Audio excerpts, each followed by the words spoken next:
Praise lord. మీ అందరికీ కూడా ప్రభువును రక్షకుడైన యేసుక్రీస్తు నామంలో నా వందనాలు తెలియజేస్తున్నాను. మీరందరూ బాగున్నారా? మరొకసారి ఇటు రీతిగా ఈ వీడియోలో మరలా మిమ్మల్ని చూడడం నాకు చాలా సంతోషంగా ఉంది. కొద్ది నిమిషాలు చిన్న ప్రార్థన చేసుకుని దేవుని మాటలు మరలా మనం ధ్యానం చేసుకుందాం. చిన్న ప్రార్థన. మహాగణుడ, మహోన్నతుడా, నీ మహోన్నతమైన నామాన్ని బట్టి స్తోత్రాలు, వందనాలు ప్రభువా. మరొకసారి ఇటు రీతిగా ఈ వీడియో రూపంలో ప్రభువా, ఇదిగో మా ప్రియులను మేము కలుసుకోవడానికి మీరు ఇచ్చిన ఈ తరుణానికై నీకు వందనాలు, నీకు స్తోత్రాలు. ఈ వీడియో చూస్తున్న ప్రతి ఒక్కరిని కూడా పేరు పేరున మీరు దీవించి ఆశీర్వదించి నీ మేలుతో నింపండి. ఎవరెవరు ఏ అవసరతలతో ఉండి ప్రభువా ఈ వీడియో చూస్తూ నాతో కలిసి ఈ ప్రార్థనలో ఏకీభవిస్తున్నారో ప్రతి వారి ప్రార్థన కూడా ఆకాశమందుండి మీరు ఆలకించి వారి అవసరతలు తీర్చమని ప్రభువును రక్షకుడైన యేసు నామమున అడిగి వేడుకుంటున్నాడు పరమ తండ్రి. ఆమేన్, ఆమేన్. అందరూ బాగున్నారండి? కొద్ది నిమిషాలు మరలా ఈ రోజున దేవుని మాటలు మనము ధ్యానం చేద్దాం. కొద్ది నిమిషాలు చూసినట్లయితే ఇర్మియా గ్రంథము 2వ అధ్యాయం 21వ వచనాన్ని మనం చదువుకుందాం. శ్రేష్టమైన ద్రాక్షవల్లి వంటి దానిగా నేను నిన్ను నాటితిని, కేవలము నెక్కమైన విత్తనము వలని చెట్టు వంటి దానిగా నిన్ను నాటితిని. నాకు జాతిహీనపు ద్రాక్షవల్లి వలె నీ వెట్లు భ్రష్ట సంతానమైనవి. అడుగుతున్నాడు దేవుడు, ప్రశ్నిస్తున్నాడు ఇశ్రాయేలు సమూహాన్ని. ఏమని ప్రశ్నిస్తున్నాడంటే, ఇదిగో శ్రేష్టమైన ద్రాక్షవల్లి వంటి దానిగా నేను నిన్ను నాటాను. ఇశ్రాయేలు జనాంగాన్ని దేవుడు ఒక శ్రేష్టమైనటువంటి ద్రాక్షవల్లితో పోలుస్తున్నాడు. దేవుడు ఇశ్రాయేలు జనాంగాన్ని ద్రాక్షవల్లిగా, ఒక శ్రేష్టమైన ద్రాక్షవల్లిగా ఆయన నాటాడట.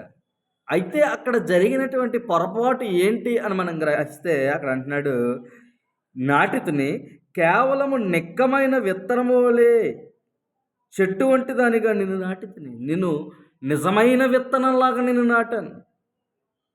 ఒక డూప్లికేట్ విత్తనం నాటినట్టు కాదు. మార్కెట్లో మనం చూస్తే డూప్లికేట్ ఉంటాయి, ఒరిజినల్ కూడా ఉంటాయి.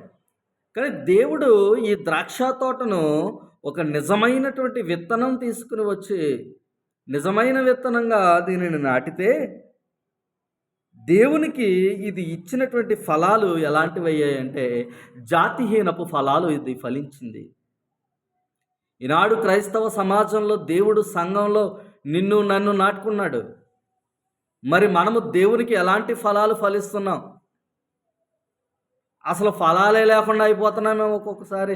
అంజూరపు చెట్టులాగా దేవుడు అంజూరపు చెట్టు దగ్గరకు వచ్చి ఫలిస్తుందో దాని దగ్గర నుంచి ఫలాన్ని ఆశించినప్పుడు ఎటువంటి ఫలము దొరకనటువంటి అంజూరపు చెట్టుగానే ఉన్నామేమో ఒకవేళ.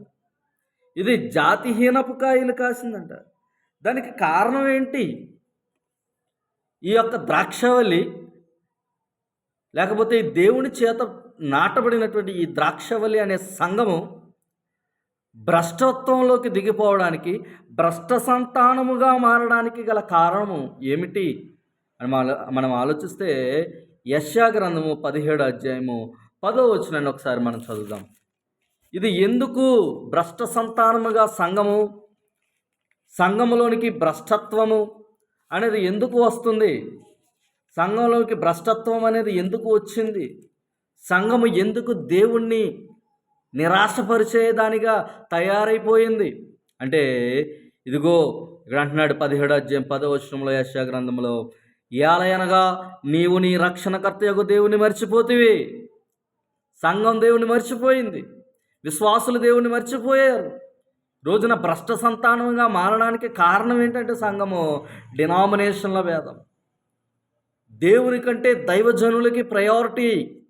ఇక్కడ చూడండి, నీ ఆశ్రయదుర్గమైన నీ శైలమును జ్ఞాపకం చేసుకోలేదు, అందుచేత నీవు రమ్యమైన వనములను నాటుతూ వచ్చితివి, వాటిలో అన్యమైన ద్రాక్షవల్లులను నాటుతివి. అన్యమైనటువంటివి. సంఘముతో అన్యజనులు కలిసినప్పుడు భ్రష్ట సంతానముగా ఈ సంఘము మారిపోయింది. కాబట్టి దేవుడట ఇర్మియా గ్రంథం 2వ అధ్యాయం 21వ వచనంలో దేవుడు అంట మనల్ని ఎలా నాటాడంట? శ్రేష్టమైన ద్రాక్షవల్లిగా నాటాడు. దేవుడు మనల్ని ఏ విధమైనటువంటి మైనస్ లేని, లోపాలు లేని, లేకపోతే ఏ విధమైనటువంటి చెడు లేని ద్రాక్షవల్లిగా నాటాడు. కానీ తర్వాత అంటున్నాడు నిక్కమైన విత్తనంలా నాటాడంట.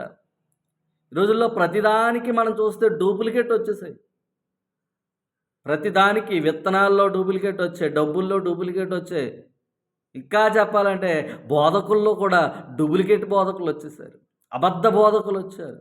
దేవుని వాక్యము నెరవేరుతున్నటువంటి రోజుల్లో ఉన్న కాపీ అండ్ పేస్ట్ బోధలు, కాపీ అండ్ పేస్ట్ బోధలు. ఈ రోజున ఇంటర్నెట్ ఓపెన్ చేస్తే బోల్డ్ అని ప్రసంగాలు.